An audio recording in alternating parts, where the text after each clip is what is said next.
సూర్యోదయం తెల్లవారుజామున 5:51 సూర్యాస్తమయం సాయంత్రం 6:51 తిథి విద్య 5 గంటల వరకు. ఆ తర్వాత మరుసటి రోజు ఉదయం 6:08 వరకు తదియ. నక్షత్రం పుష్యమి నక్షత్రం తెల్లవారుజామున 5:49 వరకు. బ్రహ్మ ముహూర్తం తెల్లవారుజామున 4:15 నుండి 5:03 వరకు. అమృత గడియలు రాత్రి 11:18 నుండి రాత్రి 12:59 వరకు. వజ్యం మధ్యాహ్నం 1:12 నుండి మధ్యాహ్నం 2:53 వరకు.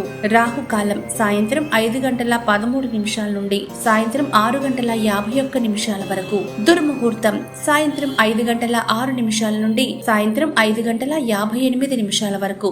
యమగండం మధ్యాహ్నం 12:21 నుండి మధ్యాహ్నం 1:58 వరకు.